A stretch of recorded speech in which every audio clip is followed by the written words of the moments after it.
Pernah tak anda bayangkan seliter petrol harganya lebih murah daripada sebotol air mineral?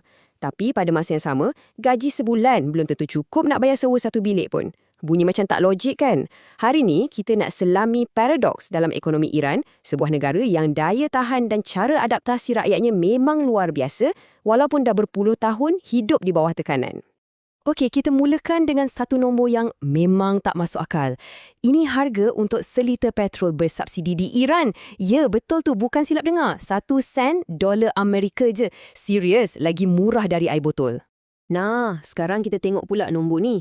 Ini pula anggaran purata gaji bulanan untuk ramai orang kat sana. $150. Nampak tak bezanya? Jurang tu besar gila. Petrol boleh kata macam percuma, tapi gaji pula sangatlah terhad. Jadi persoalannya sekarang, macam mana dua benda yang sangat kontras ni boleh wujud serentak dalam satu negara yang sama? Inilah paradoks utama yang kita nak cuba fahamkan hari ni. Untuk faham semua ni, kita kena undur ke belakang sikit. Kita kena tengok sejarah 45 tahun tekanan ekonomi yang tak pernah berhenti. Tekanan inilah yang membentuk hampir semua benda dalam kehidupan harian di Iran hari ni. Okey, jom kita mula dengan puncanya. Apa sebenarnya sekatan ekonomi ni dan macam mana ia menghimpit Iran sampai jadi macam ni sekali? Senang cerita, sekatan ekonomi ni macam satu cara untuk blok perdagangan dan urusan duit. Untuk Iran, maksudnya, sistem bank dorang macam kena potong terus dari sistem kewangan dunia. Cuba bayangkan, anda tak boleh guna Visa atau Mastercard. Nak hantar duit atau terima duit dari luar negara, satu proses yang sangat rumit. Macam itulah realiti hidup dorang. Dan benda ni bukan baru jadi semalam tau. Tekanan ni dah berlanjutan 45 tahun. Sejak 1979 lagi. Makin lama makin teruk, makin ketat. Mula-mula sebab program nuklear, lepas tu diorang sekat ekspor minyak, sumber duit utama negara. Jadi ini bukan masalah satu generasi, tapi dah turun-temurun rasa seksanya. Okey, jadi bila dah kena tekan lama macam ni, apa jadi pada kos hidup orang biasa? Kat sinilah nombor-nombor yang kita tengok tadi tu mula nampak lagi pelik dan tak masuk akal. Angka ni memang pening kepala. Pada tahun 2026, nak tukar $1 Amerika, anda perlukan lebih kurang 1.6 juta rial Iran. Ini menjadikan rial mata wang paling lemah di dunia. Dari segi ekonomi, bila duit jatuh teruk macam ni, ia akan cetuskan apa yang kita panggil hyperinflasi. Senang cerita, duit simpanan anda, nilainya hilang macam tu je. Harga barang pula naik melambung-lambung. Kadang-kadang hari ni lain, esok dah lain. Cuba tengok perbandingan ni, memang nampak terus cabaran dia. Gaji purata sebulan dalam $150. Tapi sewa rumah je dah boleh cecah $200. Macam mana tu? Gaji sebulan pun tak lepas nak bayar sewa rumah. Jadi, macam mana diorang survive? Jom kita tengok barang-barang harian pula. Casing telefon paling murah $2.5. Itu dah dekat 2% gaji sebulan tu.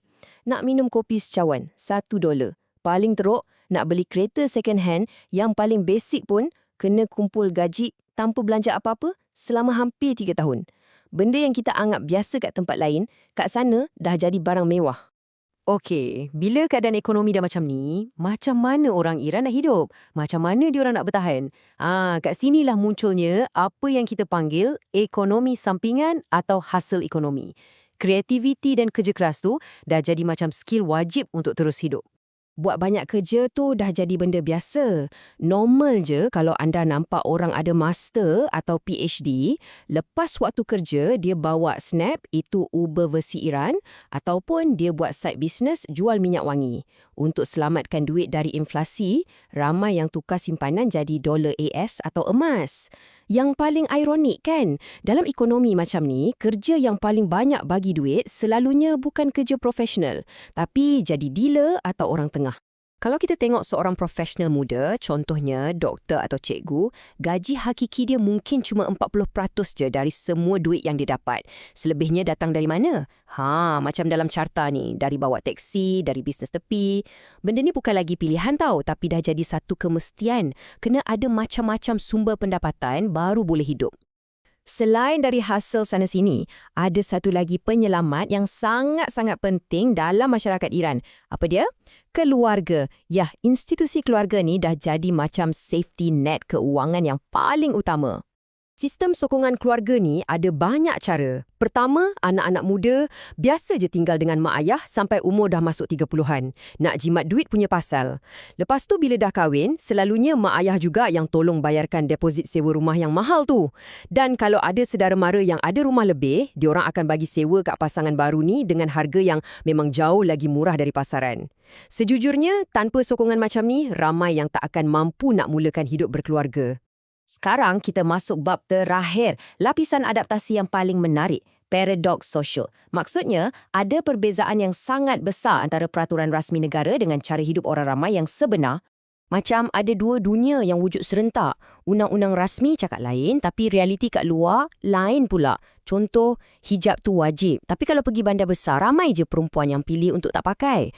Alkohol pula haram, tapi pasar gelap dia hidup subur. Benda ni semua mewujudkan satu budaya di mana hidup pribadi dengan hidup di khalayak ramai tu dua benda yang sangat berbeza. Ada seorang rakyat tempatan ni cakap, dan saya rasa ia merumuskan segalanya. Dia kata, Iran ni negara yang penuh paradoks. Ia buat orang kena hidup dalam dua alam. Satu alam untuk tunjuk ke orang. Satu lagi alam yang sebenar, untuk diri sendiri. Jadi, kalau kita nak rumuskan semua ni, senang je. Dalam satu sistem yang sentiasa ditekan, benda yang paling bernilai bukanlah duit, tapi kebolehan untuk adaptasi. Itulah mata wang yang sebenar. Dari segi ekonomi, sosial dan peribadi, rakyat Iran dah buktikan yang daya tahan diorang ni memang luar biasa. Ini tinggalkan kita dengan satu soalan terakhir untuk difikirkan. Dalam sebuah ekonomi yang penuh dengan benda-benda pelik dan kontras ni, apa sebenarnya yang membentuk sesebuah negara tu? Adakah undang-undang rasminya atau daya tahan luar biasa rakyatnya yang sentiasa cari jalan untuk teruskan hidup? Fikir-fikirkan. Terima kasih kerana bersama kami.